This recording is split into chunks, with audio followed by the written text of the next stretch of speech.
Objective: to study about other modes of nutrition in plants. Heterotrophic plants. Some plants do not have chlorophyll and cannot synthesize food. Such plants depend for their food on other sources, either completely or partially. This nutrition is called heterotrophic nutrition, and the plants are called heterotrophic plants. Example: Cuscuta, Whiskim. Depending upon the mode of nutrition, the heterotrophic plants are grouped as parasites, saprophytes, symbionts, and insectivorous plants. Cuscuta is a common dodder plant with yellow wiry branched leafless stem without normal roots. It twines around the stem and branches of a tree. It takes ready-made food from the tree on which it is growing. The plant on which it climbs is called host. As it deprives the host of valuable nutrients, Cuscuta is called the parasite. The twining stem of Cuscuta develops special roots called haustoria. They penetrate into the stem of the green host and suck the food from it. It is total parasite. It is also called amerbale since it never dies. Whiskim is a plant which bears large, leathery, dark green oval leaves in pairs. It is found growing on branches of trees like oak, walnut, junipers, mango, and others. It makes its food with the help of chlorophyll but sucks water and minerals from the stem of the host with the help of haustoria. So, it is a partial parasite. Insectivorous plants. There are few plants which can trap insects and digest them. Such plants may be green or of some other color. Such insect-eating plants are called insectivorous plants. They are also called carnivorous plants and partial heterotrophs. Example: pitcher plant, sundew, Venus flytrap.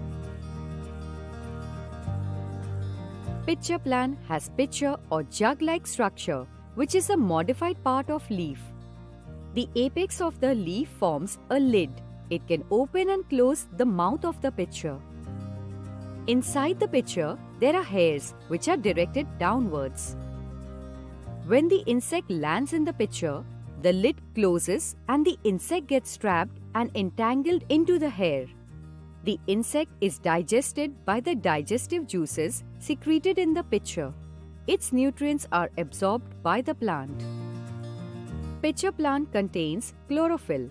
Hence, it is capable of preparing its own food like green plants. However, pitcher plant eats insects because it grows in swamps or bog areas where the soil is deficient in nitrogen mineral.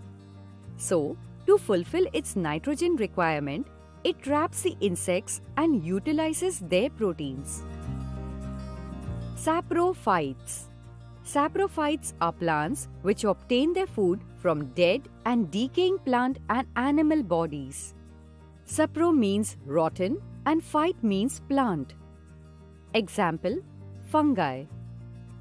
Symbiosis. Some organisms live together and share shelter and nutrients mutually. This relationship is called symbiosis. Sym means together and biosis means live. For example, certain fungi live inside the roots of plants.